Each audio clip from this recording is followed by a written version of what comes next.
Halo semuanya, Shalom, apa kabar? Ibu berharap semuanya dalam keadaan sehat ya, puji Tuhan. Nah anak-anak, ibu berharap anak-anakku semuanya masih terus semangat dalam mengikuti semua proses pembelajaran yang dilakukan selama masa pandemi ini. Dan tentunya kita terus berdoa agar pandemi virus corona ini dapat berlalu. Nah, baiklah, Ibu ucapkan selamat bertemu kembali di pelajaran agama Kristen kelas 10 bab 3 yang berjudul ciri-ciri bertumbuh dewasa dalam Kristus. Nah, ini dapat kita baca di dalam Efesus pasal 3 ayat 14 sampai 21, pasal 4 ayat 11 sampai 16, Ibrani pasal 5 ayat 11 sampai pasal 6 ayat 8, 2 Petrus pasal 3 ayat 17 sampai 18 dan Kolose pasal 2 ayat 6 sampai 7. Nah, melalui materi ini kita akan mempelajari 3 hal. Yang pertama, berakar di dalam Kristus. Yang kedua, bertumbuh ke arah Kristus. Dan yang ketiga, berbuah bagi Kristus. Nah, setelah mempelajari bab 3 ini, anak-anak diharapkan dapat mengorelasikan ciri-ciri pribadi yang terus bertumbuh menjadi dewasa dengan pertumbuhan diri sendiri. Baiklah, mari kita menyimak uraian materi yang pertama, yaitu berakar di dalam Kristus. Anak-anak, akar adalah bagian tumbuhan yang tertanam dalam tanah sebagai penguat dan penghisap zat makanan. Akar membuat tumbuhan bertumbuh dengan baik. Nah, di lingkungan jemaat Kolose tidak menunjang untuk pertumbuhan rohani jemaat yang sehat. Di dalam Kolose pasal 2 ayat 6 sampai 7, Paulus mengingatkan, bila mereka berakar teguh di dalam Kristus, mereka akan dapat bertumbuh dengan baik. Sebagaimana pohon tidak dapat hidup jika ia tidak berakar, demikian pula pohon kehidupan iman seseorang tidak akan dapat bertumbuh dan berbuah. Hanya jika seseorang menanam akar hidup rohaninya di dalam Kristus, ia akan sanggup untuk hidup, bertahan, dan berbuah dalam imannya. Nah, ketika seseorang berhenti berakar di dalam Kristus, pastilah pertumbuhannya juga akan berhenti dan mustahil dapat menghasilkan buah. Oleh karena itu, berakar di dalam Kristus adalah proses yang berlangsung seumur hidup. Jadi, agar seseorang dapat senantiasa menanamkan akarnya di dalam Kristus, ia harus menjadi pribadi yang tekun. Uraian materi yang kedua adalah bertumbuh ke arah Kristus. Anak-anak, ketika masih balita, kita akan diberi makanan lunak. Setelah melewati masa bayi, balita, dan kanak-kanak, kita diperkenalkan dengan makanan yang lebih padat. Nah, kebutuhan gizi kita pun bertambah seiring dengan bertambahnya usia untuk menunjang dan menjaga kondisi tubuh agar tetap sehat. Bukan hanya kebutuhan makanan saja, tetapi kebutuhan lain-lain pun bertambah. Untuk memperoleh dan menunjang semuanya itu perlu kerja keras dan disiplin. Nah, Allah melakukan pembaruan bagi kehidupan manusia agar manusia mengalami pertumbuhan rohani yang baik dengan mengonsumsi makanan rohani yang sehat. Untuk itu, orang percaya harus memelihara persekutuan pribadi dengan Kristus, mempelajari firman Allah untuk memiliki pengenalan yang benar tentang Allah. Melalui cara demikian, orang percaya dapat bertumbuh semakin kuat dalam imannya kepada Kristus.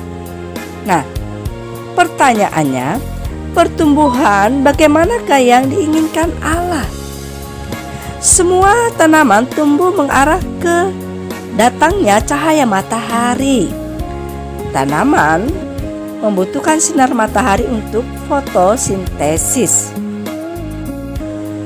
Dengan fotosintesis, tanaman dapat mengolah makanan sehingga dapat bertumbuh dan berbuah. Nah, pertumbuhan merupakan kiasan pokok dalam beberapa perumpamaan yang melibatkan kita untuk berpartisipasi dalam kerajaan Allah. Anak-anak, ada beberapa hal yang perlu dilakukan untuk membantu proses pertumbuhan dalam diri kita dan orang lain. Tuhan memberikan kita bermacam-macam sarana untuk bertumbuh, seperti doa dan Alkitab, tantangan dan kesaksian hidup. Tetapi sarana dasar yang paling penting adalah ibadah bersama. Pertumbuhan rohani tidak bisa terjadi di luar persekutuan. Pertumbuhan rohani bukanlah hal yang pribadi antara orang Kristen dan Allah saja, tetapi juga hal ibadah di mana kita datang di hadapan Allah yang mengasihi kita bersama orang lain yang juga dibarui Allah. Nah, dalam ibadah, lebih dari waktu-waktu lainnya, kita dengan sengaja membuka diri untuk pekerjaan Allah dan kebutuhan sesama kita.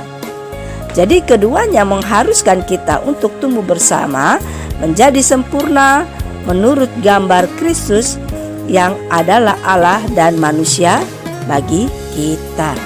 Uraian materi yang ketiga adalah berbuah bagi Kristus. Anak-anak, orang Kristen yang hanya puas dengan pengalaman keselamatan biasanya tidak lagi mau bertumbuh dan berbuah.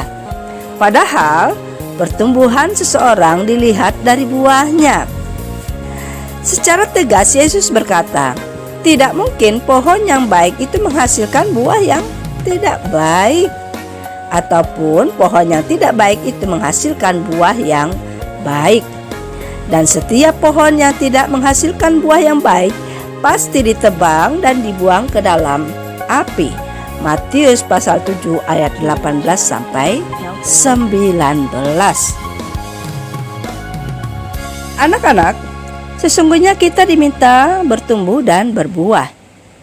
Itu adalah dua hal yang berbeda tetapi saling berkaitan.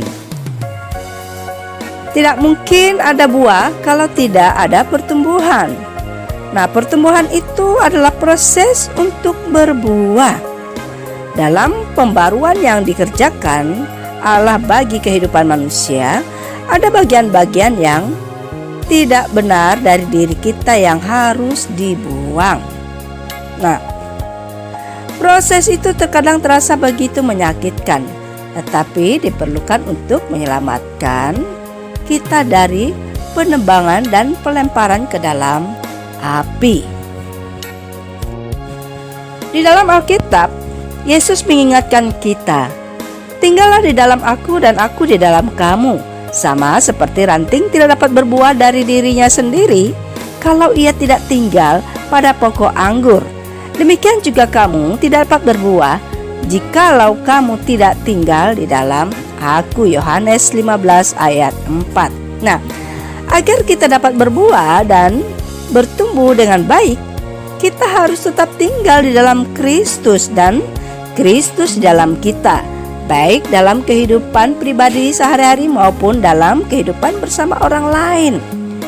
Tinggal di dalam Kristus berarti tetap melakukan kehendaknya setiap hari. Semua tindakan pembaruan, yaitu proses pemotongan sifat-sifat yang tidak sesuai dengan kehendak Allah atau pembersihan dari segala tingkah laku yang salah, memang akan terasa menyakitkan, terutama karena menyangkut harga diri, gengsi, dan perubahan kebiasaan. Tetapi Proses itu diperlukan untuk menjadikan kita pohon yang berbuah lebat. Sebatang pohon dikenal dari buahnya. Pohon yang baik akan berbuah baik, begitu pula sebaliknya. Nah, firman Tuhan mengatakan, jikalau suatu pohon kamu katakan baik, maka baik pula buahnya. Jikalau suatu pohon kamu katakan tidak baik, maka tidak baik pula buahnya. Sebab dari buahnya pohon itu dikenal. Matius 12 ayat 33. Ada banyak ranting, tunas, dan benanul dalam hidup kita yang harus dipotong agar kita berbuah lebat. Bisa jadi kesombongan, harta, kebiasaan buruk, status, adat, dan sebagainya. Nah, jika itu menghambat kita untuk berbuah, izinkan Tuhan untuk memotongnya walaupun sakit. Hanya dengan demikianlah kita bisa menjadi pohon yang bertumbuh subur dan menghasilkan buah yang baik. Nah, anak-anak, hari ini kita sudah belajar pelajaran agama Kristen bab 3 yang berjudul ciri-ciri bertumbuh dewasa dalam Kristus. Melalui pelajaran ini kita mengetahui bahwa jika seseorang menanam akar hidup rohaninya dalam Kristus, ia akan sanggup untuk hidup, bertahan, dan bertumbuh di dalam imannya. Nah, berakar di dalam Kristus adalah proses yang berlangsung seumur hidup. Selain daripada itu, orang percaya harus memelihara persekutuan pribadi dengan Kristus, mempelajari firman Allah untuk memiliki pengenalan yang benar tentang Allah. Melalui cara demikian, orang percaya dapat bertumbuh semakin kuat di dalam iman kepada Kristus. Dan agar kita bertumbuh dan berbuah dengan baik, kita harus tetap tinggal di dalam Kristus dan Kristus di dalam kita, baik dalam kehidupan pribadi maupun dalam kehidupan bersama orang lain. Amin. Nah, anak-anak, pelajaran kita sudah selesai. Ibu ucapkan terima kasih atas perhatiannya, dan Ibu berharap anak-anakku semuanya dapat mengerti dan memahami pelajaran yang telah kita pelajari. Dan Ibu berharap anak-anakku semua tetap selalu ingat prokes, yaitu memakai masker, mencuci tangan, dan menjaga jarak. Baiklah, pelajaran kita sudah selesai. Sampai bertemu di waktu yang akan datang. Tuhan Yesus memberkati. Shalom.